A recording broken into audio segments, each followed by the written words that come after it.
Genial, pues hoy vamos a hablar de un tema que está muy en boga y del que todavía existe mucho desconocimiento, que es la búsqueda de orígenes en personas nacidas por donación de óvulos o esperma. Y para ello contamos con Miquel Roura, nacido por donación de esperma y cofundador de la Asociación de Hijas e Hijos de Donantes, que trabaja activamente para eliminar el anonimato de los donantes en España. Miquel seguro que nos va a aclarar muchos aspectos importantes relacionados con este tema. Y también nos acompaña Monse La Pastora, directora de Psicoveritas, y a que muchos ya conocéis. Así que muchas gracias a ambos por este paso, a ti, Miquel, para que nos cuentes. Bueno, pues buenas tardes. Primero de todo, muchas gracias por invitarme a dar esta charla. La verdad que me sentí muy bien acogido y muy agradecido siempre pues, a todo lo que es el colectivo de las personas adoptadas porque fue la primera mano que yo tuve tendida a nivel personal y a nivel colectivo y fue pues también de una asociación de adoptados quienes recibimos primero de pues este reconocimiento y como esta ayuda y la invitación también a asociarnos, ¿no? Entonces, desde ahí también para nosotros, pues es un sector referente y porque tener reconocidos algunos derechos que creemos que también se nos deberían reconocer a nosotros. Y bueno, pues nada, la charla va pues sobre la búsqueda de orígenes. Ahí yo pues en mi parte individual pues ya llevo años con esta búsqueda que en principio podríamos decir que no es legal en España, no sé, no sabría cómo decirlo, es alegal a pesar de que hoy en día pues contamos con herramientas, ¿no? Que nos permiten hacer ahí como una búsqueda a nivel genético, un test genético y eso también hace que se deba replantear la ley, ¿no? Porque ha cambiado el escenario y de alguna manera, pues la ley no puede ya garantizar el anonimato de los donantes a pesar de que lo imponga, ¿no? Y cuando digo imponga, lo digo no solo por nosotros, sino también porque hay donantes que quizás no escogerían el anonimato para donar, ¿no? En esto, bueno, si acaso, pues entramos más tarde. Supongo que lo primero que se puede estar preguntando las personas que no me conocen es cuál ha sido mi historia, ¿no? Y qué me ha llevado a buscar mis orígenes, cómo puede haber afectado, pues, a mi sistema familiar y cómo lo he gestionado yo, cómo lo hemos gestionado con mi madre o con mi padre político. Y, y nada, y cuando me dijeron a mí cómo yo era, cómo había nacido, cómo había sido concebido, ¿no? Imagino que esto deben ser los temas de momento que generan más curiosidad. Si hay alguna pregunta, pues como para no alargarlo tanto, que sea un poco más participativo, no sé si os parece bien que si hablo primero un poco de mi historia, pues luego si hay alguna duda, para no luego volver y al final, pues si alguien tiene alguna pregunta en ese sentido, pues encantado de responderla. Bueno, pues nada, yo nací en 1982, con lo cual la concepción, la inseminación, se hizo en 1981. Eso quiere decir que son 7 años antes de que existiera la primera ley de reproducción humana asistida en España. Todas las personas desde el 79 que se están haciendo inseminaciones, pero dentro del colectivo no hay ninguna persona que haya nacido en el 81. Somos todos del 82. Entonces, somos un poco este sector somos los pre-ley, que llamamos, ¿no? Los que estamos entre el 82 y el 88. Y estamos en esta situación extraña, ¿no? De alegalidad, donde no había una ley que amparara el hecho de que no nos dejen conocer quiénes son nuestros donantes, porque se hizo de manera totalmente privada, ¿no? Entre el donante y la clínica y nuestras madres y la clínica, y eso queda un poco en territorio de nadie.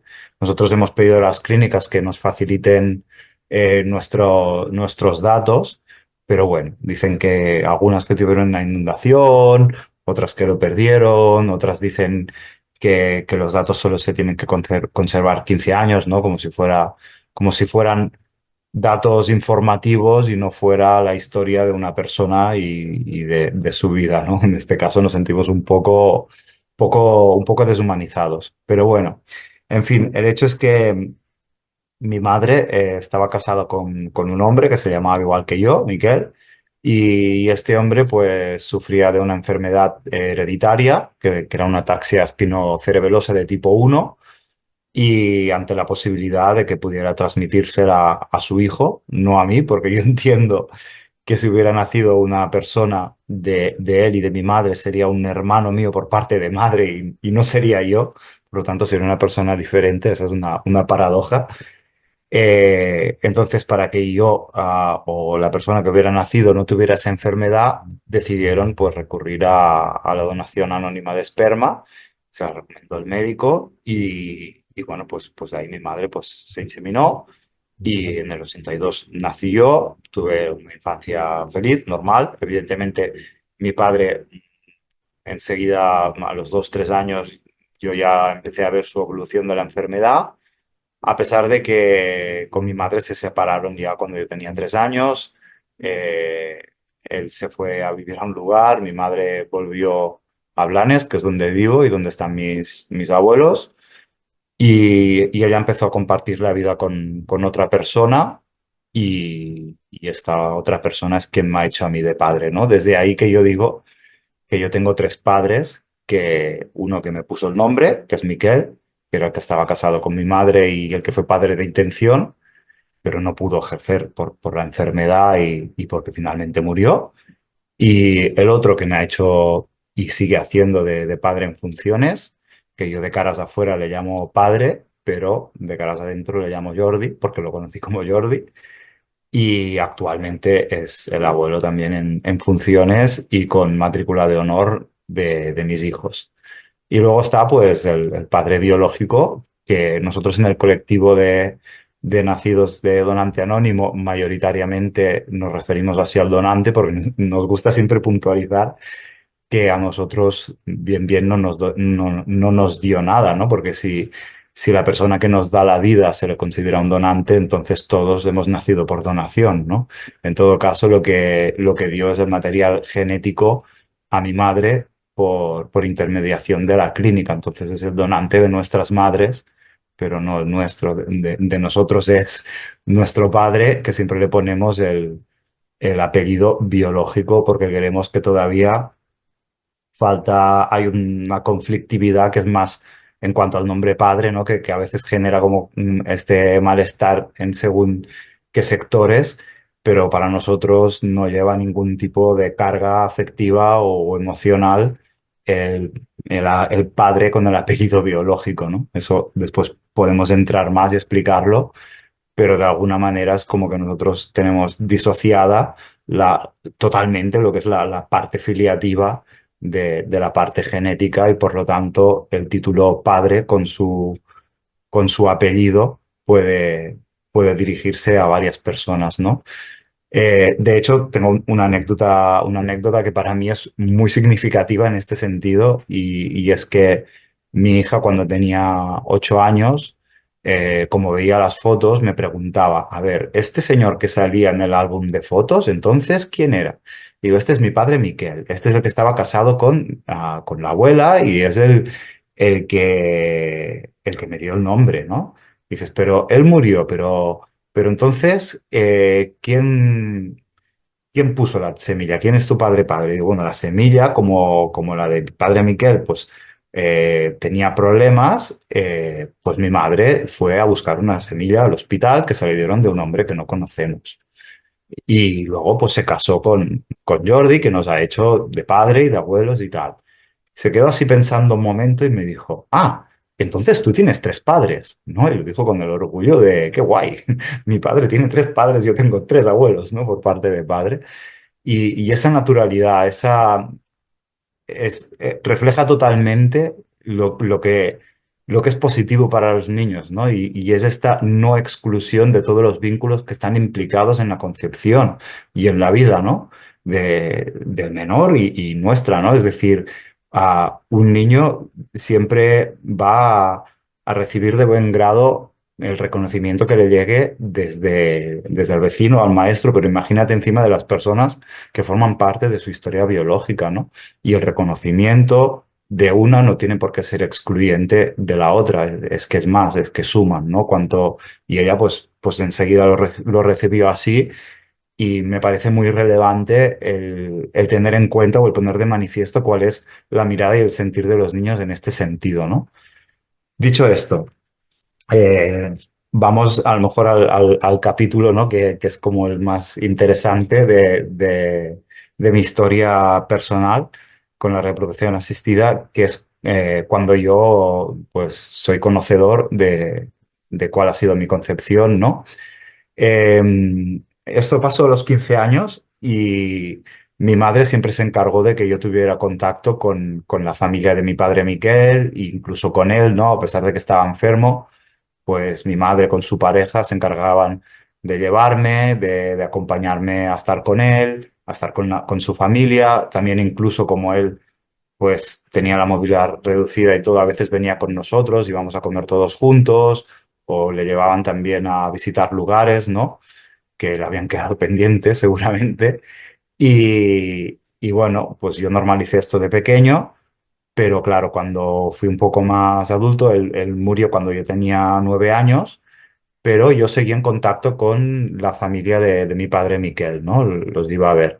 Pero claro, yo ya con 15 años un día empecé a hacer la deducción de mi padre murió de la enfermedad, su hermano mayor murió de la enfermedad, su hermana mayor murió de la enfermedad, su padre murió de la enfermedad. Claro, entonces pues mi pregunta natural ahí fue como, yo le pregunto a mi madre, ¿voy a morir yo de esto también? Y me acuerdo perfectamente, tengo la imagen grabada de que estábamos volviendo en coche de visitar a mi abuela y a mí se me paró el corazón, o sea, se me heló la sangre en ese momento ante la posibilidad de que yo fuera a morir a los 39 años como había muerto mi padre y además después de 11 años de una pérdida paulatina pues de las funciones básicas motoras porque afecta a la zona del cerebelo y bueno, pues se va perdiendo pues una ataxia, ¿no? Lo que es una ataxia, similar a lo que podría ser una ELA, pero poco más agresiva. Y, y nada, en ese momento mi madre me dijo que no, evidentemente para mí eso no fue suficiente y yo necesitaba saber el por qué no y insistí y me dijo, porque tú has nacido por reproducción asistida y has nacido del esperma de un donante, ¿no? Ahí de golpe como que la sangre volvió a bombear, empecé, bueno, volví a sentir el calor, se paró como esa caída que estaba sintiendo, ¿no? Un pozo oscuro sin fondo y a la vez surgió o sea, se despejó el cielo, pero a la vez surgió como una nube que sembraba ciertas dudas, ¿no? O ciertas incógnitas que tapaban un poquito ese sol, ¿no? Pero yo todavía era un niño, era menor y evidentemente mi respuesta interior en mi foro interno, ¿no?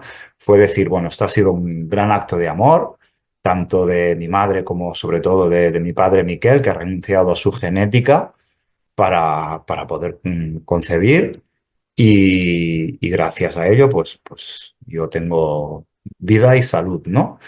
Y ahí pues como que corrió un tupido velo, yo no quise saber nada más de este tema, yo le puse el sello de acto de amor, un arco iris y se acabó. Y ya no se hablaba más de esto.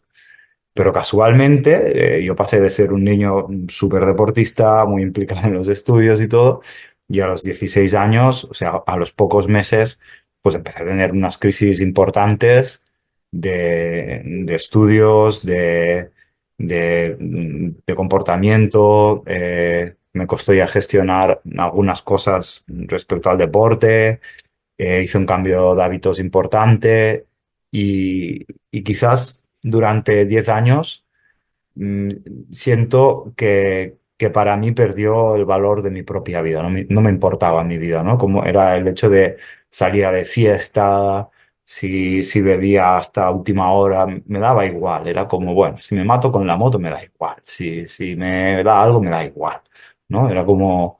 Y, y eso quedaba paliado un poco porque había una estructura familiar, tanto de mis abuelos, de mis padres, ¿no? De mi entorno, de las actividades que yo tenía de ocio, ¿no? Eran cosas constructivas y creo que eso me ayudó mucho, ¿no? Entonces, de alguna manera, yo veía que tenía dificultades para, para avanzar en ciertos aspectos y no fue hasta un poco que empecé como terapia que me di cuenta de que, claro, evidentemente la pregunta de quién yo soy, de mi identidad, había quedado coja, ¿no? Pero ahí creo que es muy, muy importante, y ya entrando un poco en aspectos un poco más teóricos, que de alguna manera espero que ya no sea así gracias también a la voz que estamos alzando y que nos ayudáis también a alzar desde vuestros lugares, pero en ese momento,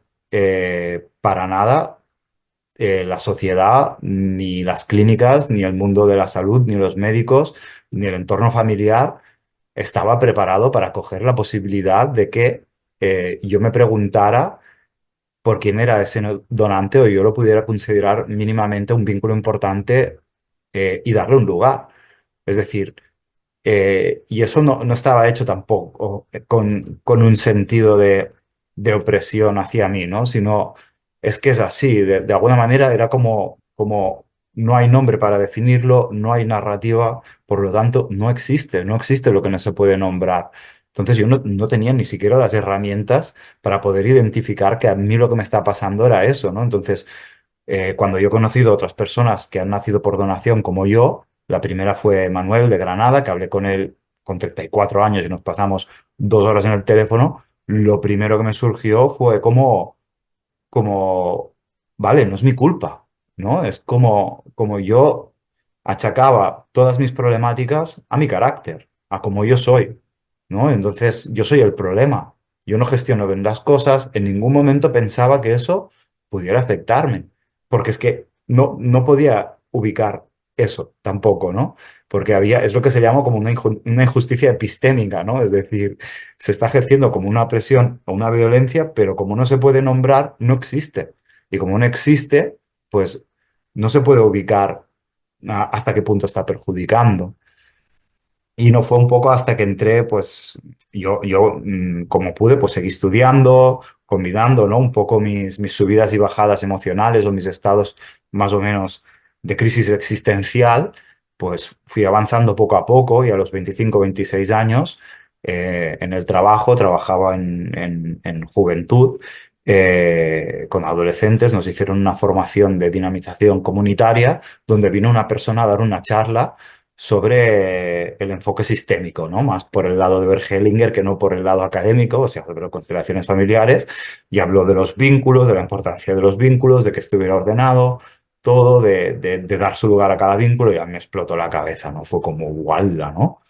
Y me acuerdo que fui a hablar con esa persona que, que bueno, que yo luego me formé con ella, ¿no? Porque para mí fue como la oportunidad, la única herramienta que me permitía ubicar algo, nombrarlo y construir una narrativa que no existía en ningún otro lugar, ¿no? Y me acuerdo que ella siempre cuando hablaba de ese momento en que yo me acerqué a ella, me decía, es que venías así, cerrado, con las manos, hablando en voz baja, dice, venías con una energía de secreto. Claro, pues hemos arrastrado secreto durante mucho tiempo, nuestra vida, nuestra concepción, nuestra historia, nuestros vínculos, ha sido y sigue siendo secreto, ¿no? Es un secreto quién es mi padre, es un secreto quiénes son mis hermanos, es un secreto quiénes son mis abuelos, ¿no?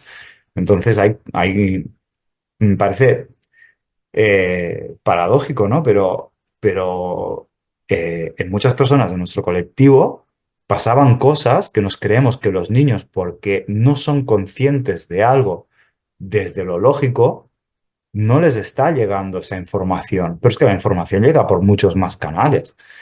Es decir, yo, por ejemplo, me habían diagnosticado que tenía conjuntivitis crónica y me despertaba mañana sí, mañana no, con los ojos en reacción de legañas a un nivel que no los podía abrir porque se me enganchaban los párpados, ¿no? Entonces yo tenía sueños muy, muy angustiosos donde yo me sentía amenazado, pero no me podía defender porque no podía ver lo que había delante de mí. Veía una pared, veía una cortina, y yo sabía que venían a mí, que me venían a atacar o que pasaban cosas, y me pasaba toda la noche intentando abrir los ojos y no podía, no podía, no podía, ¿no? Y eso es que era absolutamente metafórico. Y en sueños algo me estaba diciendo, hay una realidad que tú no puedes ver y no te puedes ubicar con ella.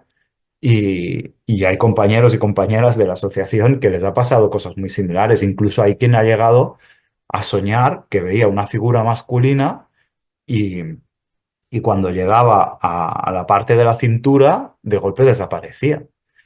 Eh, o cosas que no te cuadran, ¿no? O algo más simple como el hecho de que pensar, ostras, yo no soy hijo de esta persona, o a lo mejor me han adoptado, o lo que sea, ¿no? Por eso es tan importante, ¿no? El hecho de contar la verdad, pero la verdad no solo en el sentido de cuál ha sido la concepción, ¿no? Porque detrás de una verdad existe otra, que es la ocultación de las personas que han participado de nuestra concepción, ¿no? Y hay como una mirada desde el sector de las familias receptoras, como que se acaba la verdad o la revelación en el momento que se explica la manera como se ha sido concebido. Pero eso solo abre la primera cobertura al segundo gran interrogante, que es el que realmente tiene peso, ¿no? Y es el que nosotros como asociación estamos pidiendo por todos los medios que por favor ya se deje de aplicar legislativamente en el Estado. De hecho, es tendencia ya en Europa que los países miembros están cambiando la legislación, pues haciendo un poco caso de las recomendaciones de la Asamblea Parlamentaria Europea, que en 2008 instó a los países miembros ya a abolir el anonimato de sus legislaciones. Y lo hizo por algo muy interesante, que es un cambio que yo para mí es un tema súper importante. Con esto ya cierro el capítulo de la parte de historia personal, de cómo yo me enteré de cómo había nacido. Y es un tema muy importante porque se nos habla mucho o se nos hace contraargumentación muchas veces diciendo, claro, pero es que el donante tiene el derecho al anonimato, ¿no?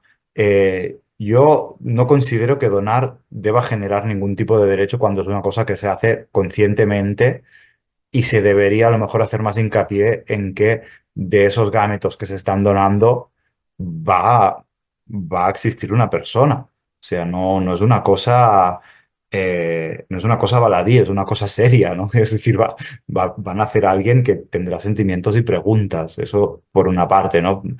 Por eso decir que de ahí se generan derechos, yo lo dudo. Pero en el caso de que sí se generara un derecho a la identidad o al anonimato al donar gametos, en 2008 la Carta de los Derechos Infantiles dijo que cuando hay dos derechos en conflicto, si ha implicado el de un menor versus el de un adulto, se debe ponderar el del menor. Y desde ahí dijo a los países miembros, se ha acabado. Entendiendo esto, hay que cambiar la legislación. Y el primer lugar donde se hizo, en España, fue en 2015, con el derecho de las personas adoptadas a poder conocer su historial biológico a través de las instituciones que se encarguen de ello, ¿no? En Cataluña, pues a Dgaia mismo, ¿no? Eh, claro, para nosotros eso sería súper deseable, ¿no? Que podamos solicitar a Dgaia, pues como hay en Francia que ha cambiado la ley, que hay la institución se pone en contacto con el donante y le consulta si él estaría dispuesto a revelar su identidad. No lo hace en contra de su voluntad, como muchas personas dicen, no hoy en día, no, pero claro, el que donó, no. Nadie va a ir a obligarle a que le aparezca un descendiente biológico en su casa y tenga que tener una conversación. No, esto, si cambiara la ley y no sería retroactivo y sus derechos estarían preservados y si de alguna manera se aplicara una, la legislación como lo ha hecho Francia, pues se le pediría o se le consultaría si está dispuesto. Lo cual a mí me parece súper importante porque casa un montón con lo que ocurre en la asociación, porque siempre se dice, no, es que el donante se está presuponiendo o se está construyendo un imaginario sobre los donantes y las donantes que no es real, porque los donantes también tienen curiosidad, también pueden sentir ese vínculo, también pueden sentir que quieren estar disponibles. Y de hecho en la asociación tenemos una lista larga de donantes que se han dirigido a nosotras para darnos sus datos por si alguna persona nacida coincide un poco pues,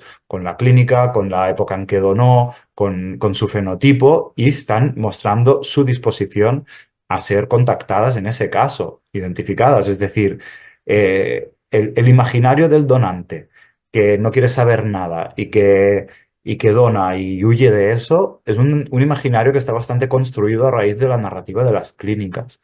Y creo que hay que cambiar la visión de eso. Evidentemente, habrá quien no quiera conocer nada, por supuesto, pero también está la otra parte, de la misma manera que a lo mejor habrá nacidos que no les interesará. En este caso, yo no conozco ninguno, porque evidentemente yo creo que los que nos estamos moviendo o haciendo más activismo es porque creemos que nuestra vivencia está marcada por algo que se nos está arrebatando sobre nuestra identidad, ¿no? Pero bueno, no hay que generalizar y en ese sentido creo que el foco de derecho del nacido de donación versus derecho del donante está equivocada. Primero porque si ese derecho es hipotético, no creo que exista, pero bueno, alguien puede tener una opinión diferente. Segundo, si existe, si no se puede ponderar, tiene que primar el del menor. Y tercero, eh, la legislación, como está hecha en España, implica que todos los donantes tengan que hacerlo de manera anónima cuando muchos quizás no lo querrían hacer de manera anónima. Y hasta aquí esta primera parte. Luego, si os apetece, pues de esta parte, siguiendo el hilo histórico, pues la segunda parte que vendría es cuando empiezo yo un poco mi activismo en paralelo con mis investigaciones genéticas para encontrar los orígenes, que es lo que da título a la charla. Y creo que puede ser también una parte interesante, pero hasta aquí, si se genera alguna pregunta o alguna curiosidad respecto a A ver, yo sí cómo que te nos he quería comunicado. preguntar, que parece que toda esa situación en la que hubo problemas de comportamiento y de, bueno, pues como un poco caótica, ¿no? Tenía mucho que ver con una culpa inconsciente que no sabías de qué, pero de alguna manera te llevaba a estar muy perdido, ¿no? A tener, no sé si rabia o qué, pero que de alguna manera todo eso lo convertías en conductas destructivas para ti también, ¿no? Sí. Bueno, yo creo que ahí hay un mix de varias cosas. Por uno es como si una mesa le quitas una pata y de golpe pues cojea, ¿no? Pero como las personas no somos estáticas y estamos en movimiento, pues una mesa que se mueve con tres patas pues va dando vueltas, ¿no?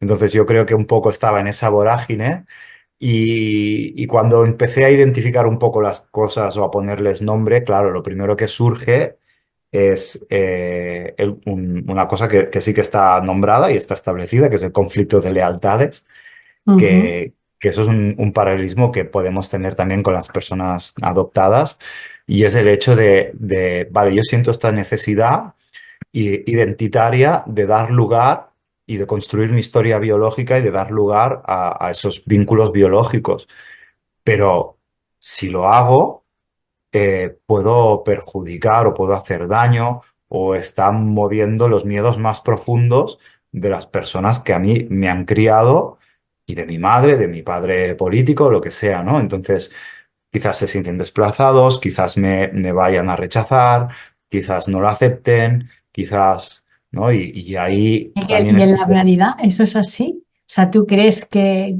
tu deseo, tu curiosidad, tu necesidad de conocer tu origen a tus padres eso les daña, les hace daño? ¿O son Bueno, las fantasías que uno tiene, ¿no? Igual que un poco en adopción. claro, con la madurez y con el tiempo, evidentemente que no, ¿no? Yo para mí, por ejemplo, es que claro, hay muchas fases, ¿no? Pero ahora mismo, pues yo tengo 43 años, soy padre, mi identidad no se está construyendo, yo entiendo que el miedo de mi madre podría ser mayor en un momento en el que ella se plantea como si yo voy a buscar una figura paterna, ¿no? Ujú. Pero para nada, o sea, eso es algo que no podría haber ocurrido para nada y a lo mejor más que mi fantasía era la suya, yo lo que sí me llegaba era su miedo, ¿no? Entonces, ¿qué pasa? Ahí la mochila del miedo de la madre o de las personas receptoras, pues se carga a los hijos y ahí sí genera una ansiedad importante, ¿no? de cómo voy a dañar yo o cómo puedo hacer yo daño a lo que le da miedo a la persona que me tiene que dar a mí el espacio y el entorno seguro, ¿no?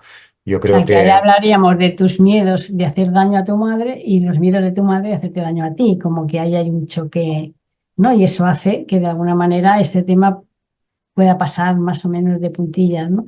También me ha parecido muy interesante cuando dices que cuando te lo explican, ahí empieza el melón, no es cuando se abre el melón, no es cuando acaba, ni mucho menos, es el comienzo de toda esta búsqueda, de esta historia y de este recolocarte por dentro, ¿no? sí, correcto, porque de alguna manera sí que es verdad que evidentemente con la distancia, y yo creo que esto ya está bastante hablado, ¿no? En el sentido de que es mejor contarlo cuanto antes, porque Mm. evidentemente la adolescencia pues ya es una crisis o es una disforia natural de algún momento, ¿no? Sí, sí. Como para añadirle todavía más incógnitas en cuanto a la identidad que en ese momento ya está en crisis de por sí sola, ¿no? Desde una pura poda neuronal. Eh, sí que de alguna manera yo creo que hay una cosa muy positiva en el vínculo con mi madre, que es como una madera que es robusta y es fuerte. Puede ser muy resistente, pero si te cae encima puede ser mucho más dolorosa que no una ligera, ¿no? Entonces, mi madre lo que construyó conmigo desde muy pequeño fue porque ella tenía muy claro que me lo iba a contar, sabía que quería ser sincera y transparente en este sentido, entonces, de alguna manera, ¿ella qué hizo? Y pues prepararme a nivel comunicativo, y era una madre que siempre hablaba mucho conmigo, donde había mucha confianza, donde había muchísima conversación. E incluso yo recuerdo que de pequeño, pues ya uno de los comentarios era, ostras, qué dialéctica, ¿no? Qué maduro este niño, ¿no? Cómo habla, ¿no? Cómo reflexiona y tal. Claro, es que mi madre estaba ejercitando eso en mí, ¿no? Entonces, claro, yo a los 15 años es como, de golpe, me entero que ha obviado esta información, como yo para mí era el vínculo con mi madre era la transparencia total, era mi pleno apoyo, era mi otro yo en ese sentido. Y de golpe es como, wow, con todo lo que conversamos, con esta fluidez que hay en todo y algo tan esencial, estaba ahí, oculto, ¿no? Y a mí eso me generó como Ah, como ese... un sentimiento de traición, entiendo, ¿no?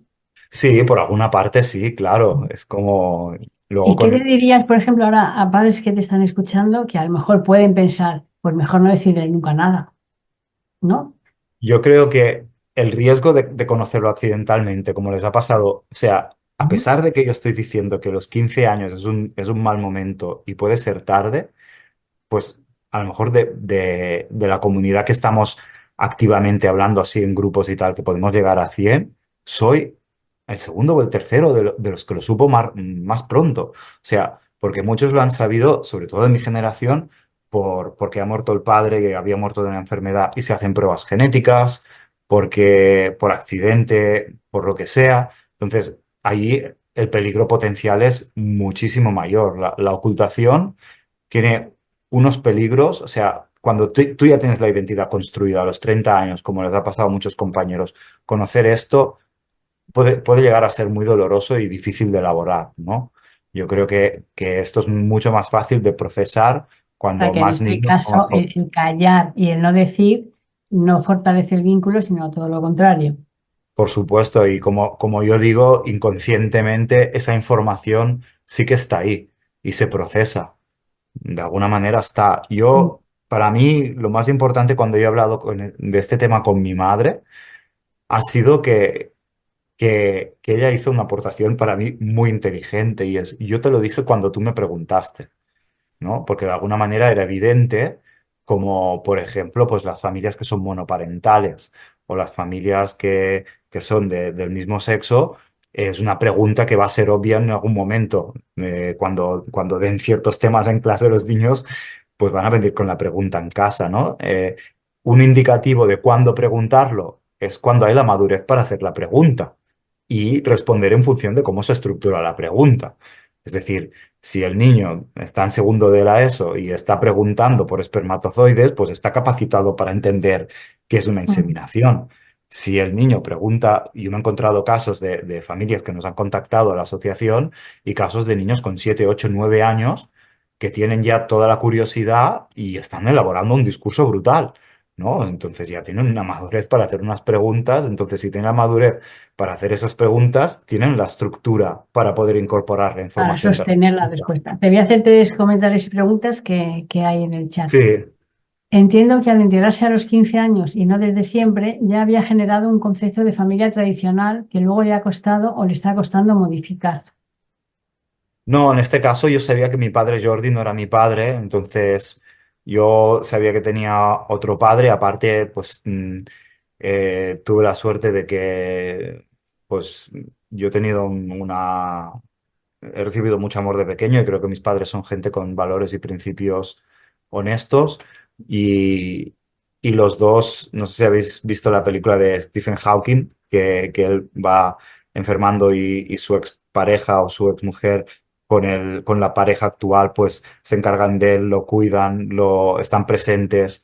Pues yo he vivido eso de pequeño y no creo que, que tenga como esa sensación de la búsqueda o el anhelo o las limitaciones de una familia heteronormativa donde no hay espacio para los cuidados a terceros hayan ocupado el papel que hayan ocupado, ¿no? Desde ahí. Bueno, Mm. hay otra pregunta que yo creo que está contestada. Gracias, Miquel, según tu experiencia, ¿qué edad sería más adecuada para saberlo, ¿no? Creo que antes has contestado que, Sí, ya bueno, he depende de contestado. Yo cada sí. niño y depende de la situación y cómo La le ha vean. contestado por arriba, diciendo un poco, limitando con la capacidad para poder procesar la respuesta, pero sí que también he visto cosas que me parecen fuera de lugar. Bueno, no sé, desde mi opinión, que he visto a niños de 2 años, pues contarle con libros lo que es el espermatozoide, lo que sea, lo cual me parece totalmente excesivo porque él no está procesando que el espermatozoide está vinculado o está en el cuerpo de otra persona, ¿no? Y hay también casos de quien le han dicho siempre que es hijo o hija de esperma o de donación o lo que sea, pero no se identificaba la donación de esperma con la presencia o la participación de un hombre, ¿no? Entonces yo creo que no hay hay que vigilar también por abajo en este sentido. Te dicen, la experiencia con niños que desde siempre han tenido el relato de su vida y desde el principio parece ser muy distinta en cuanto a cómo construyen la visión que tienen de los donantes, ya que la narrativa siempre ha sido coherente y no se ha visto rota. Bueno, yo creo que la narrativa es coherente mientras el hijo también depende de la identidad del sistema próximo, ¿no? O sea, sí que es verdad, para ellos, para mí, por ejemplo, o para muchos niños que se les explica como mis hijos, ellos no necesitan elaborar una historia igual que a lo mejor necesitamos los adultos. Es decir, para que se entienda bien, cuando a mí me ha generado más... más sentimiento de injusticia el hecho de no poder acceder a la historia biológica es cuando yo he sido padre. Cuando yo he tenido a mis hijos y me he preguntado qué rasgos tienen, cuando yo he sentido lo que era el vínculo biológico de mi hijo conmigo, cuerpo a cuerpo, ¿no? Entonces ahí a mí me surgen muchas preguntas, ahí me surgen como injusticias, ¿no? Entonces es una cosa que se elabora desde una adultez y desde una madurez mucho mayor. Evidentemente, si la historia de pequeño ha sido coherente y dices, vale, hay un donante al cual no conocemos y estamos agradecidos, ahí la historia es coherente, es sana. Pero luego, si en la adolescencia o en otra etapa surge la curiosidad por querer saber más de ese vínculo biológico, creo que ahí se debe seguir acompañando en ese sentido. No que se acompañe solo hasta una parte de la historia. Y es normal que no surja esa parte de la historia cuando se es niño, que no surja esa curiosidad. Que puede pasar, también, pero no es lo usual. Bueno, queda una pregunta rapidito para que te dé tiempo a la segunda parte. Sí. ¿Cómo se lo explicarías a un adolescente desde tu experiencia, una vez que el daño ya está hecho, porque no se ha dicho antes? Claro, es que eh, el daño de alguna manera no es una cosa instantánea, ¿no? Yo, por ejemplo, para mí, el daño fue una cosa que se vio a través de una década, ¿no? Y entonces hubo una evolución, porque la evolución no solo lo que tiene que procesar el adolescente, sino es simplemente poder dar lugar y acompañar a las preguntas que le surjan al adolescente en este sentido. Yo personalmente soy bastante partidario con mis hijos lo hago así, eh, hablando de sexualidad o de reproducción. ¿Y eso qué es? Bueno, pues una persona se masturba, que tal, y lo pone en un pote. Yo intento poner las palabras que tocan, sobre todo a un adolescente, creo que no hace falta andar con florituras. Lo que sí que no me Mm, gusta nada para explicarlo desde pequeños es poner eufemismos, arcoíris, hadas. ujú. Todo eso es crear un mundo romantizado y mágico Sí. que lo que está evitando es nombrar que hay otra persona. O, hay una persona que puso una semilla y la dejó en el hospital y mamá pues le dieron esta semilla, punto. O sea, tampoco hace falta entrar en espermatozoides o no, pero que se ha sido una hada, que se ha sido un deseo, que se ha sido un no sé qué, Eso eso desvirtúa siempre, ¿no? El relato. Siempre lo sí, sí. desvirtúa y lo complica además. Y de alguna manera nosotros nos quejamos de que hay un adultentrismo, ¿no? Que la Mm, narrativa se ha instalado para que satisfaga un poco las necesidades que habían de los adultos, las clínicas, del donante, la familia, y de alguna manera estas narrativas tan eufemísticas lo que están haciendo es un rodeo para, para que sea el adulto quien se está sacando la mala conciencia de a lo mejor que le puede afectar este tema. Y ahí uno no se está haciendo cargo tampoco de los miedos desde una eufemística que está parcheando. Yo creo que las cosas hay que ponerlas por su nombre y confiar que los niños tendrán la capacidad de darles un lugar y hacer las preguntas que haga falta. Miquel, ¿y cómo crees, qué cambiaría dentro de ti si tú encuentras tus orígenes, si tú, qué se movería en tu identidad, qué cambiaría en ti? Claro, esa es una pregunta que cada 10 años cambia, ¿no? Por ejemplo, para mí a los 15 años hubiera dado un sentido y no sé, a lo mejor con 15 años me dicen, bueno, pues mira, tu padre fue, estudió ingeniería y hizo tal carrera deportiva o competía en tal, ¿no? A lo mejor yo a mí por modelaje, por tal, me ayuda a conocerme y a conocer mis predisposiciones, ¿no? Y a lo mejor hubiera escogido unos caminos u otros y yo todavía ahora siento que aún me estoy descubriendo, ¿no? En este sentido, porque no he tenido como ese referente. Eh, Luego, a lo mejor a los 25 o 35 hubiera sido un tema más eh, de que me hubiera sentido en paz con mi identidad que sentía incompleta. Luego, cuando he sido padre, me hubiera sentido más sólido a la hora de poder mirarme a mí y a mis hijos. Y ahora mismo yo siento que se cumpliría una injusticia, ¿no? Que sería una reparación para mí, Mm, una reparación moral, ¿no? Porque ahora ya mismo yo creo que mi identidad ya está bastante construida y la identidad, pues es como la hierba que crece, ¿no? Que tanto puede crecer en una montaña o en la acera donde hay una brecha, ¿no?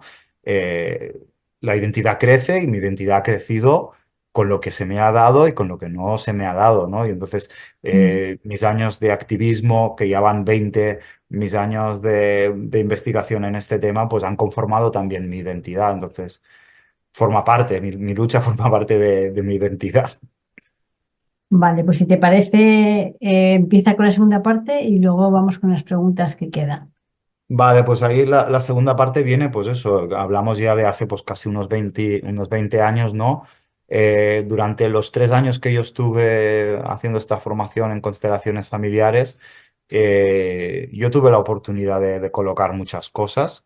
No entraré en si son cosas más válidas o menos, cada uno ahí es libre. A mí me sirvió en ese momento para un objetivo concreto, porque fue la única puerta donde yo podía ver respuestas en los cuales en otros muchos campos no las encontraba, ¿no? Y en ese sentido yo creo que nuestra mente puede funcionar de manera simbólica y cuando hay un proceso de visualizar o de identificar el vínculo con el padre biológico, si le escribo una carta, si yo siento que me estoy dirigiendo a él, tanto si está ocurriendo realmente como si no, yo creo que funciona bastante igual, ¿no? A la hora de aportar paz o luz en ese sentido y para mí eso fueron como las constelaciones y, y sobre todo me dio muchas herramientas a la hora de empezar las negociaciones con mi madre, ¿no? Porque ella tenía mucho miedo todavía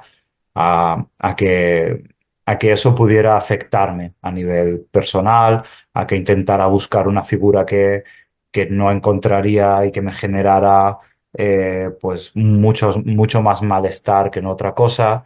Entonces, pues ahí fue a hablar, también tener conversaciones incómodas, ¿no? Sobre pues lo que he comentado, ¿no? Es que a lo mejor en ese momento, pues a mí me desestabilizó o yo tenía como esa confianza y no pensaba que pudieran haber partes sin poner sobre la mesa entre nosotros y tal.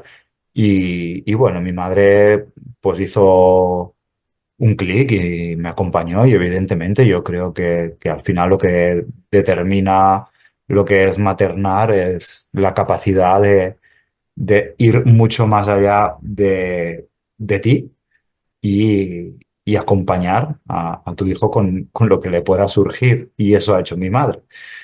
Luego sí que para mí hubo un momento determinante que fue como si me lo imagino así como un movimiento también a nivel simbólico cuando yo empecé mi búsqueda, cuando empecé, un día respondí una carta en un foro expresando mi opinión como persona nacida de donante anónimo, se me invitó a escribir un artículo, eso dio pie pues a la primera vez que dirigí pues un escrito así a nivel público, a nivel de redes, generó también mucho movimiento en la recepción que tuvo eso en el colectivo de madres solteras por elección, ¿no? Y al principio pues hubo como muchas resistencias, luego ya ha habido un poco más de 50% de algunas que lo ven más de otra manera, otra de otras, ¿no? Algunas nos han brindado mucho apoyo y es de agradecer.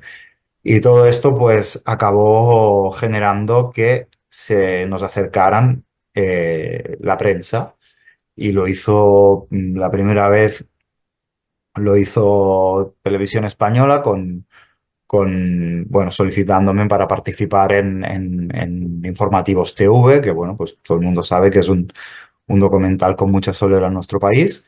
Y ahí me propusieron pues salir a cara abierta, ¿no? Y ahí se genera pues el debate, ¿no? Entonces, mi madre no quería ver vulnerada su historia. Nosotros vivimos en un pueblo que tampoco es muy grande, tiene 40.000 habitantes, pero suficiente como para que te conozca generalmente la gente con la que te cruzas. Y mi madre sentía que, claro, esa historia también le pertenece a ella y no quería ver su privacidad vulnerada en ese sentido, ¿no? Y al principio, pues yo tenía que salir a modo anónimo, sin revelar mi identidad, para respetar también el anonimato de mi madre. Pero cuando llegó el periodista en casa, pues puso sobre la mesa que era como un poco surrealista, ¿no? El hecho de denunciar el anonimato desde el anonimato. A mí también me generaba como esa sensación, ¿no? Yo también tenía como esa lucha interna y pensaba, es que claro, ¿yo por qué me tengo que esconder? ¿O por qué tengo que, desde el anonimato, reivindicar el anonimato del donante? Y ahí se dio una charla pues súper interesante de 10 minutos, ¿no? Mi madre muy emocionada también, se puso a llorar y yo ahí en ese momento sentí que mi madre que en ese momento, en el contrato con la clínica y con el donante, se había posicionado ahí, en ese momento ella soltó eso y se posicionó a mi lado para acompañarme. Y la última imagen del documental somos yo y mi madre andando por el paseo con el mar de fondo, uno al lado del otro. Y esa es la imagen. En ese momento ella decidió acompañarme. Y a partir de ahí, yo creo que muchas de las cosas volvieron a su lugar y se sanaron y a partir de ahí, pues yo he sentido el apoyo de mi padre político, Jordi, y de mi madre para buscar mis orígenes. Entonces, la búsqueda de los orígenes. En un principio, pues no habían referencias en España. Con los principios de Internet, pues yo vi a Facebook de Canadá, de Australia, de Nueva Zelanda, donde colectivos de hijos nacidos de donante pues reivindicaban, ¿no? Sus derechos, el derecho a conocer. Eh, Era muy visible en ese momento pues todo el movimiento que había en Estados Unidos de los colectivos de hijos de donante, porque en Estados Unidos estaban numeradas las clínicas y entonces se hizo un registro que hizo una madre también que hizo el mismo movimiento con su hijo, hicieron un registro de donantes y como conservaban el código del donante, las madres que habían hecho este movimiento con sus hijos, pues podían poner ahí la información y los hijos también y empezaron a encontrarse multitud de hermanos, 7, 8, 20 hermanos, ¿no? Y entonces por Facebook eh, publicaban que se habían encontrado el donante que recordaba su código, que por rasgos fenotípicos se identificaba con los hijos, pues también se revelaba. Y claro, yo veía eso y ahí empecé a ver que era una cosa normal, que era una cosa mayoritaria en el sentir de las personas que habíamos nacido así y que no era una locura. Tampoco, tampoco anhelaba llegar al punto de Thanksgiving de Estados Unidos, que se reúnen con los hijos nacidos el Día de Acción de Gracias, ¿no? Como Todo y el llegará, todo llegará. Sí, aunque bueno, yo ahí también abro un paréntesis, o sea, para mí, por eso también es importante que esté regulado el tema de la donación, porque eso que era tan bonito en un principio en Estados Unidos, también ha derivado a padres que van donando el esperma sin intermediación de las clínicas, porque las clínicas no dan el abasto. Y hay estudios antropológicos que perfilan a esos donantes como gente de rasgos narcisistas, que no pueden tener pareja porque se creen bastante por encima de... Nadie estará a su altura, pero claro, ellos tienen que traspasar a tanta gente como se pueda su genética privilegiada y les encanta reunirlos un día y hacerse la foto con sus 20 descendientes que han heredado su maravillosa genética, ¿no? Y hay un punto también perverso en todo esto, por lo que para mí es tan importante que se enfoque y que se tome desde una legislación seria. Para nosotros el paradigma es Australia, ¿eh? Que luego si queréis al final podemos hablar un poco de cómo Australia lo enfoca, porque para mí es la manera más ética y humana para evitar este extremo o para evitar la opresión total que tenemos aquí. Bueno, entonces yo vi esto y vi que muchos incluso se hacían pruebas con páginas que se llamaban 23andMe, MyHeritage, y ahí ya cuando vi que MyHeritage empezaba a operar en España, pues lo primero que hice fue pedir el test genético, me hice un test genético, envié la saliva a Estados Unidos, que tienen unos laboratorios súper potentes, para que nos hagamos una idea. Digamos que buscar en el cromosoma Y, que tiene muchísima menos información que el cromosoma X. Básicamente el cromosoma Y es su función es decir, esta persona no tiene dos cromosomas X, ¿no? Entonces va a ser hombre, ¿no? No tiene mucha más información ni función. Entonces, como tiene mucha menos información, también varía mucho menos y encontrar familia biológica a través del cromosoma Y es muy difícil, pero con laboratorios muchísimo más potentes, con análisis mucho más exhaustivos, se puede hacer. Y para que nos hagamos una idea, en España solo existe una máquina, un laboratorio capaz de hacer esto y no lo hace de caras al público, sino solo por temas puramente judiciales, ¿no? Entonces, ahí en Estados Unidos tienen esta capacidad, este tipo de empresas, y lo que haces es que cuelgas, una vez recibes tu información genética, queda colgada y tal como si fuera una red social, cuando encuentra un match fenotípico a un match genético, te avisa, ¿no? Y te puede decir, bueno, pues hay un parentesco de un tanto por ciento. Yo encontré parentescos entre el 0,4 y el 1%. 1% no es nada desdeñable porque estamos hablando de primos terceros, ¿no?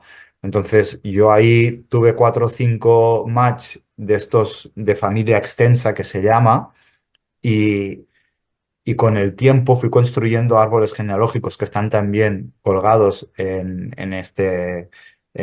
MyHeritage y pude trazar un poco lo que es una triangulación con los apellidos de los antepasados de estas personas y ver dónde había apellidos compartidos en generaciones pasadas, ¿no? De ahí me ubiqué en una familia de bisabuelos que tuvieron 5 hijos, descarté algunos, bueno, hice toda una metodología y creo que fui acotando bastante, ¿no? Con los perfiles que me podían encajar. Es decir, miré los nietos de esos abuelos que podrían haber sido los donantes y hice una criba de toda esa generación que en el 81 descarté a las mujeres porque no pueden donar esperma, descarté a los hombres que eran menores de 18 años porque también tampoco hubieran podido donar y también descarté a quienes fueran demasiado mayores o estuvieran ya casados porque, por lo que nos han explicado, testimonios de la época cuando donaban a principios de los 80, iban a buscar perfiles muy jóvenes en universidades, que no estaban casados, ni tenían hijos, etcétera. Entonces, de ahí me quedó, en una ocasión me quedó una persona, potencialmente que podría haber sido mi padre biológico, y busqué a un hijo suyo por Instagram, contacté con él, y cuando yo le escribí, pasaron 2 meses hasta que me contestó. Yo durante estos 2 meses, cuando le escribí, me sentí primero un delincuente, me sentí, porque claro, no hay un marco jurídico, sentí que sí estaba invadiendo la, la intimidad o la privacidad de una familia, pero claro, yo sentía a la vez que también estaba vulnerada la mía. De hecho, yo tuve una crisis, por decirlo de alguna manera, entre lo que es moral y lo que es ético, porque para mí no era moral lo que yo estaba haciendo de inmiscuirme ahí en la privacidad de una familia, pero por el otro lado era ético porque era justo y para mí era hacerme justicia, ¿no? Porque de alguna manera, cuando durante esos 2 meses esa persona que podría haber sido mi hermano biológico no me respondía, era como que esa persona estaba decidiendo hasta qué punto yo tenía derecho a poder trazar el historial biológico inherente a mi propio ADN, cuando yo en todo caso hubiera tenido un 50% de ese ADN igual que él. Y ahí me generaba todavía más una sensación de como de opresión o de injusticia, de decir, tú porque eres reconocido por la familia biológica, tienes el derecho de poder nombrar y encima tienes el derecho de decidir si yo puedo entrar o no puedo entrar con lo que el derecho no es la filiación. O sea, porque el derecho tiene que ser lo que existe en mi cuerpo. Es decir, sobre mi mano decido yo, sobre mis piernas decido yo, sobre mi ADN decido yo. Entonces, ¿dónde queda mi privacidad? ¿No? Y ese es un tema también importante porque parece que cuando hablamos de donación o de donante, estamos hablando de que equiparándolo a una donación de un riñón o de un órgano, del cual yo si dono un riñón estoy prescindiendo de la función que hace ese riñón en mi cuerpo y la cedo o la transfiero a otra persona que va a sacar un provecho. Pero en este caso hay dos personas y hay una transferencia de una función de uno hacia el otro. Pero a mí no se me está transfiriendo la función reproductiva de los gametos cuando ya existo. Lo que se está haciendo es replicar el ADN de esa persona en una nueva generación, que ese es el objetivo de la especie. Y esa persona no está prescindiendo de su función reproductiva. Su propia función reproductiva está excretando el material genético con una función que no tiene que ver con las funciones del mismo, sino que tiene que ver con una función que engloba la especie, con una función de vida. Entonces, si para mí en ese sentido es muy importante la palabra replicar, porque cuando se está replicando ese ADN, ¿quién ejerce la propiedad sobre ese ADN? Si yo estoy replicando el ADN de mi padre y de mi madre, por el hecho de ser una replicación de esos ADNs, ellos tienen derecho a ostentar la privacidad y la identidad y la historia que va ligada a ese ADN.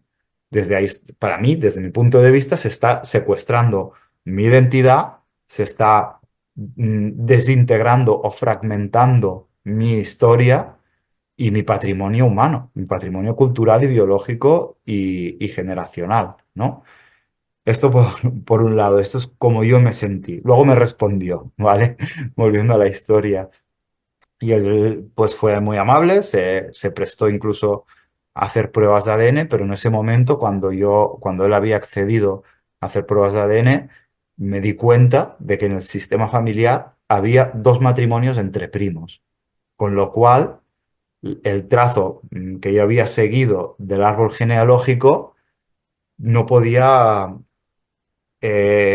había partes que no podía descartar porque si había matrimonios entre primos, habría mucho más las posibilidades. Y nada, pues ahí me quedé hasta que un día contacté con otra persona también, no me pudo ayudar, pero me ayudó a acabar de construir el árbol. Y un día de golpe, pues me salió, hace cuestión de 4 años, me salió un primo hermano con un 14% de matching genético. Entonces yo contacté a esa persona, dijo que me dio un poco de información sobre la familia, con lo cual creo que el padre biológico seguramente está muerto. No me cuadra el hecho de que habría donado con 40 años o 42. Eso me descuadra bastante, con lo cual me planteo también si fue una donación dentro de, de una campaña para buscar donantes o a lo mejor fue una persona que tenía acceso a estos métodos, como ha pasado en otros países que han salido médicos con 500 hijos que ponían su esperma, ¿no? Ha pasado en Bélgica, en Holanda, en Inglaterra, en Canadá. De hecho, hay un documental sobre esto Mm. en Netflix bueno, que es una locura, ¿no? Y bueno, precisamente para evitar estos temas, sale el Juanjo Espinosa, que es el director de la Sociedad de Fertilidad Española, ha salido afirmando que esto no puede haber pasado en España y yo no sé cómo este hombre puede ser capaz de decir esto porque él no tiene la información ni los datos para poder descartar este tema, que tengamos muchos hermanos o que un médico haya donado hasta el infinito. Si ha pasado en la mayoría de países donde la donación ha sido oculta, no se puede descartar que haya pasado en España y menos sabiendo que es un sistema mucho más opaco que en otros países de Europa. Porque, de hecho, la ley del 88 pide que haya un control y una regulación de las donaciones para que no nazcan más de 6 hijos por donante, incluidos los hijos que ya se tienen, pero hasta el 2020 o 21 no ha existido ningún sistema de control de los donantes. Es decir, un donante se iba a una clínica, salía, se iba a la clínica de al lado y solo le preguntaban, ¿has donado antes? No, vale, pues toma, ya puedes donar, ¿no? Entonces podía estarse lucrando de esto y podía pasearse todas las clínicas de España porque no había ningún registro. Actualmente el registro existe desde 2021, se llama SIRJA, que es el Sistema de Información de Reproducción Humana Asistida, y, oh sorpresa, no está gestionado directamente por el Ministerio de Sanidad, sino que esto le pasa las competencias a la misma Sociedad de Fertilidad Española que agrupa los intereses de las clínicas privadas porque dice que no tiene capacidad para gestionarlo. O sea que los mismos que podrían hacer la trampa son los mismos que tienen que regular. Aparte, no es obligatorio para todas las clínicas, solo está en el 75% y todavía, aunque fuera institucional y estuviera regulado de manera institucional, lo que se tiene es la información identitaria del donante, pero no la información genética. Es decir, que el poder de relacionar la información identitaria con la genética solo lo tendría la posibilidad de rastrearlo otra vez las clínicas.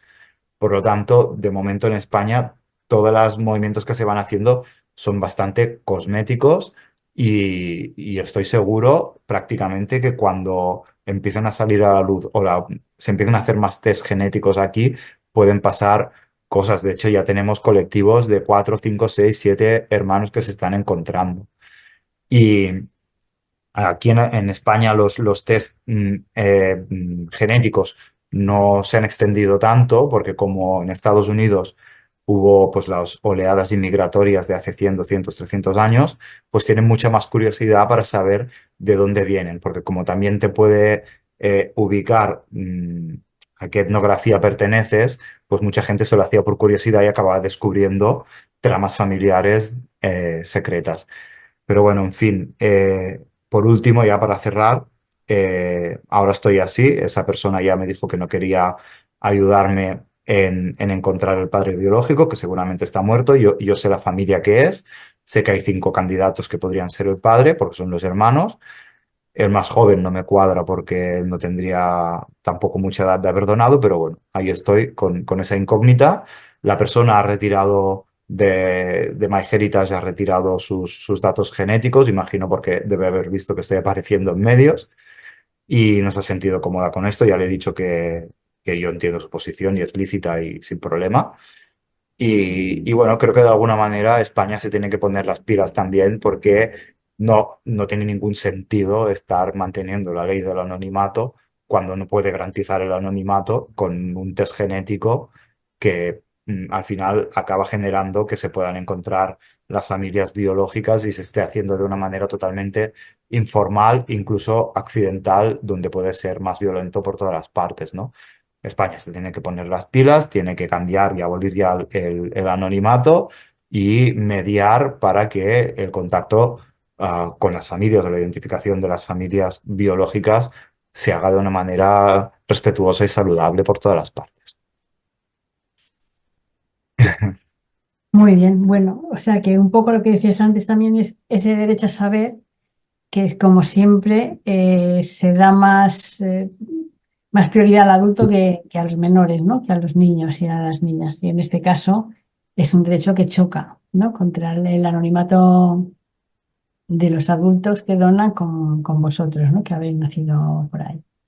Ujú. Bueno, supongo que esto es injusto y ahí está tu lucha, ¿no? En que nos podamos equiparar a otros países en donde la situación sea un poco más transparente, ¿no? Sí, correcto. Y más que nada, yo vi una diferencia muy grande cuando fuimos a Francia y conocimos la Asociación de Hijos de Donante de Francia. Yo creo que se les notaba mucho más en paz con su concepción por un tema muy básico y es el hecho de que ahí las donaciones no se pagan, son totalmente gratuitas, ¿no? Porque se está pagando, ¿no? La compensación de la donación y tal por las molestias, ¿no? O sea, no se paga ni una compensación cuando una persona dona un riñón y creo yo que las molestias de donar un riñón no deben ser menores y estamos diciendo que si hay compensación para donar esperma, por ejemplo, y dices, bueno, es que es muy poco. Bueno, no es poco porque las donaciones se extienden a 3, 4, 5, 6 por semana durante varios días en un ciclo, lo cual pues acaba siendo pues 400 o 500 euros y además muchas de las clínicas, las más importantes, cuando acabas tu ciclo, si traes un amigo, te dan 300 euros. O sea, estamos hablando de un sueldo en un mes, que no es nada desdeñable. Y lo que comentaba antes, ¿no? Las donaciones de óvulos, pues lo mismo, ¿no? Si no ha llegado, si el óvulo no llega en condiciones, aunque haya habido las molestias, no se paga. Por lo tanto, no es una compensación por las molestias y es una mercantilización. Y a nosotros esa mercantilización nos pesa, porque otra vez vuelve a ingerir en nuestra integridad y en nuestra dignidad. O sea, no puede ser que se esté mercantilizando la vida, porque eso no. Y ahí se notaba, ¿no? La diferencia en cómo ellos integraban y se vivían su propia concepción de cómo lo vivimos nosotros y a pesar de que estamos alzando la voz, pues cuesta, ¿no? Además, cabe remarcar que el 80% de las clínicas de reproducción asistida ahora mismo en España las ha adquirido el fondo de inversión, el famoso fondo de inversión KKR, ¿no? Este fondo americano que es probélico y procolonialista con toda la situación en Israel y Palestina. Y son fondos de inversión que su objetivo ya no es la salud, su objetivo es maximizar los beneficios. Ha comprado IBI por 3.000 millones de euros y ya está sacando beneficios enormes, ¿no? Entonces, ¿cuál es el viraje? ¿Cuál es la situación en España de esto? O sea, la piedra angular que sustenta este mercantilismo es el anonimato, porque las empresas, los fondos de inversión ven rentabilidad en las clínicas de España, aparte que existe el matching, ¿no? Que el matching lo que garantiza es que si yo soy caucásico, pues van a buscar una persona con un fenotipo similar al mío.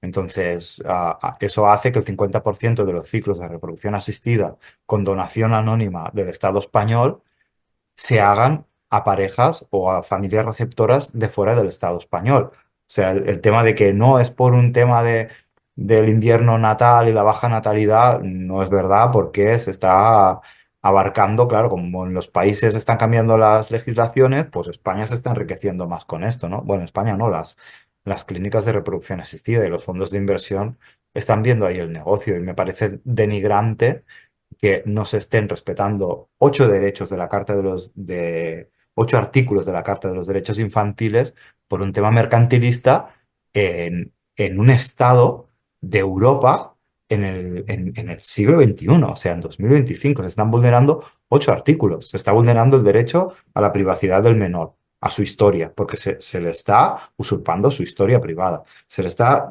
privando el derecho a tener voz y expresarse, porque lo que expresa no se tiene en cuenta.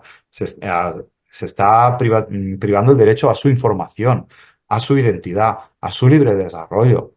O sea, a mí me parece muy serio en este sentido. Y la Carta de los Derechos Infantiles, pues reconoce igual que la Constitución dice que no se puede discriminar a nadie por motivo de sexo, raza o nacimiento. Y nosotros, por la cuestión de nuestro nacimiento, de nuestra concepción, se nos está dejando fuera por un artículo del Código Civil que todavía es mucho de menor rango, ¿no?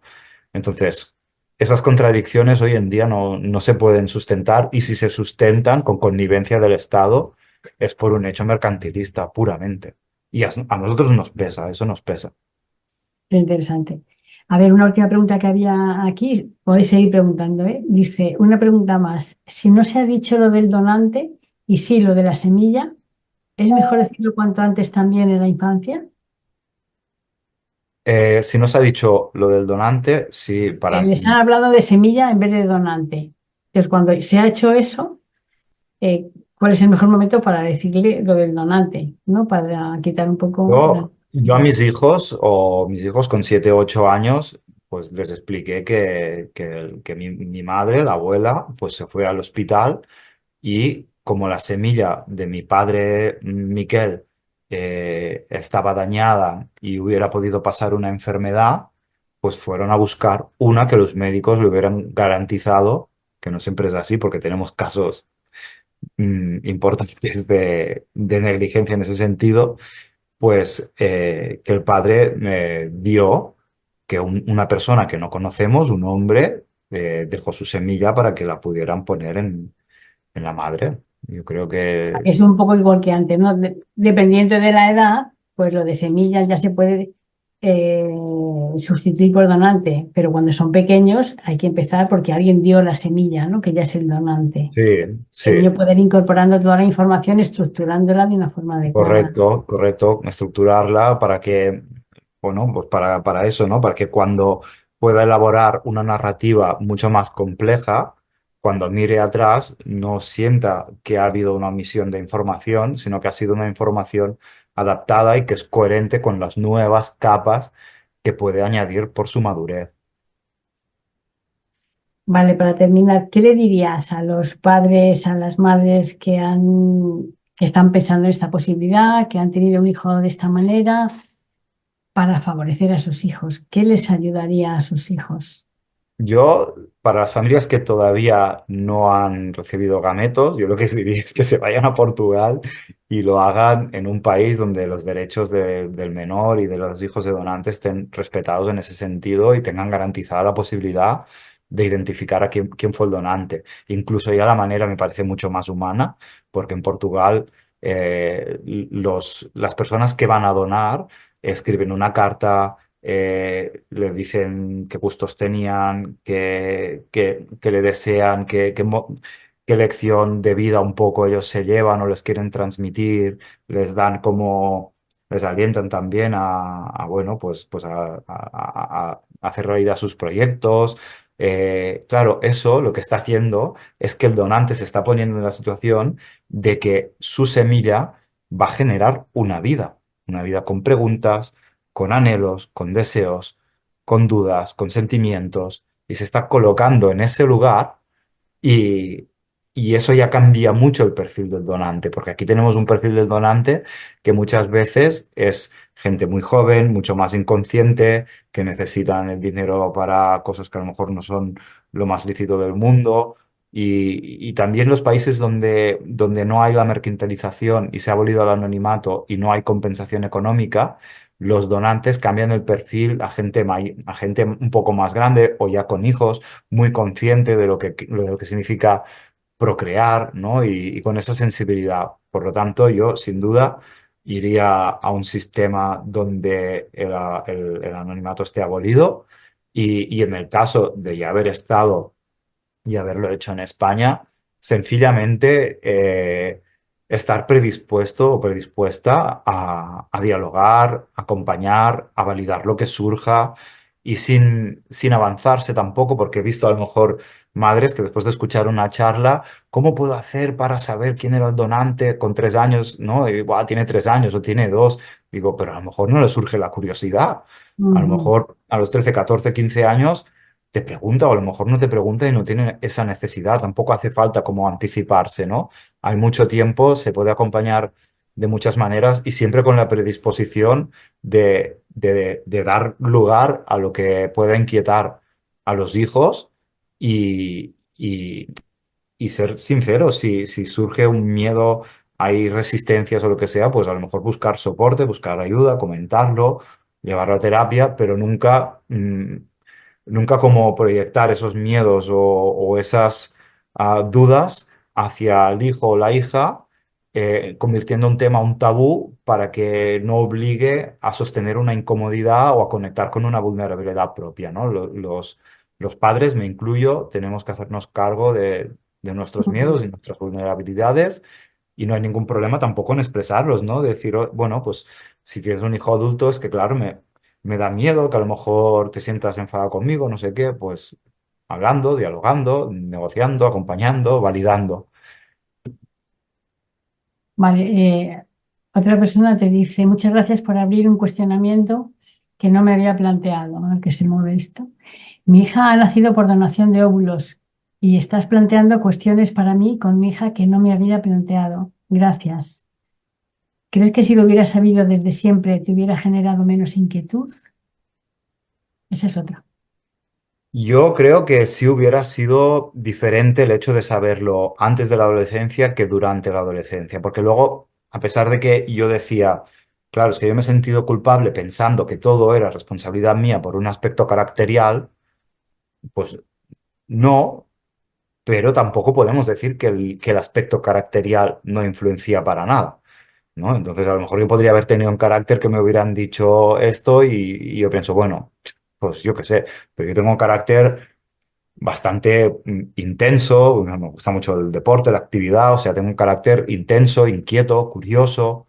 Yo creo que ahí los rasgos también tienen mucho que ver, ¿no? Y por eso pienso que al contarlo antes, los niños tienen una predisposición y una naturalidad para colocar en sus estructuras que de alguna manera todavía son mucho más esenciales y están en contacto con algo más auténtico, más sano, tienen una capacidad para ubicar eso que luego cuando se exprese el carácter, pues también a lo mejor deciden dejarlo ahí y ya está bien, o a lo mejor deciden darle otro lugar, ¿no? Pero al decirlo antes, se les está dando la posibilidad de ubicarlo más desde un lugar en función de su personalidad. Vale, última pregunta. A nivel político, ¿cómo se está recibiendo la asociación? Bueno, me parece una pregunta maravillosa y creo que es una grandísima y buena pregunta porque a nivel político no se está recibiendo, porque creo que por mala suerte estamos viviendo en un panorama político que vive al margen de lo que sucede en muchos otros campos. Y es que nos estamos dando cuenta de que la psicología, por ejemplo, no puede estar desvinculada de las emociones, del cuerpo, incluso de la nutrición, ¿no? Y estamos, yo creo que estas últimas décadas nos hemos dado cuenta que las cosas no están separadas por parcelas incomunicadas, sino que los humanos somos algo holístico, algo integral, ¿no?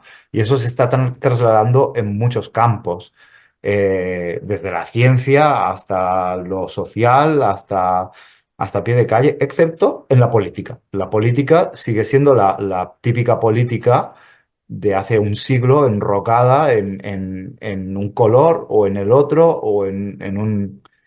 Y esa polarización no ayuda en nada, porque la polarización eh, no puede reflejar la complejidad de algo como la reproducción asistida, porque estamos hablando de vida, de feminismo, de política, de políticas de retraso de la maternidad, de economía, de machismo, o de mirada androcéntrica en aspectos de salud o de medicina.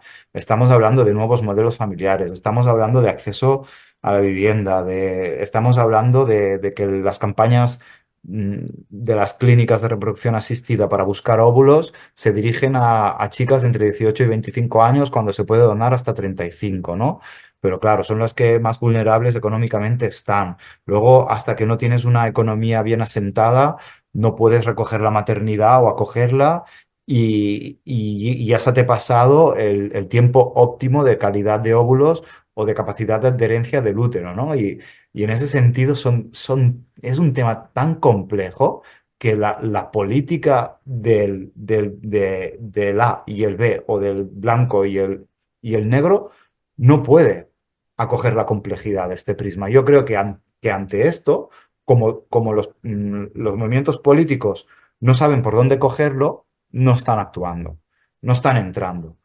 Pero eso hay una parte que hasta ahora para mí era, bueno, pues es una etapa que está ahí y algún momento pasará. No me gusta lo que puede estar ocurriendo porque ahora mismo yo siento que la reproducción asistida o nuestra asociación o nuestro colectivo es como la Antártida, ¿no? Un lugar sin bandera, ¿no? Y el primero que llegue ahí va a poner su bandera y va a usar los datos o las narrativas para instrumentalizarlo. Y eso sí que a mí no me gusta nada, ¿no? Porque muchas de las personas que hemos nacido de donación anónima venimos de nuevos modelos familiares, de madres solteras por elección, de modelos familiares de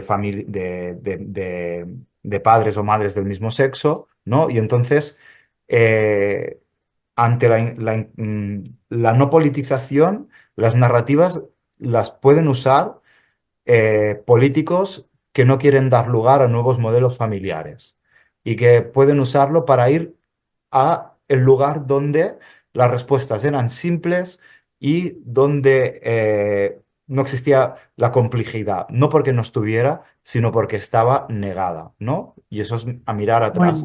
lo vamos a La dejar política aquí, tradicional. Miquel. Sí, Eh, Interesantísimo, creo que has abierto un melón importante, hay que seguir luchando en esta línea, ¿no? Yo resumiría que la verdad siempre, desde lo antes que se pueda, acompañar sí, pero emocionalmente y ver la necesidad de cada persona en particular, ¿no? Pues solo me queda agradecerte esta intervención. Muchísimas gracias, Miquel. Y bueno, si en algún momento quieres hacer otra cosa, estamos aquí a tu disposición para echarte una mano. Mira, aquí me están diciendo que muchas gracias, que estupendo, que muchas gracias por todo. bueno, me alegro que Así haya sido útil. que, pues nada, un abrazo muy fuerte y Gracias. seguro que nos vemos pronto en otra. Hasta Muchas luego. gracias. Hasta luego.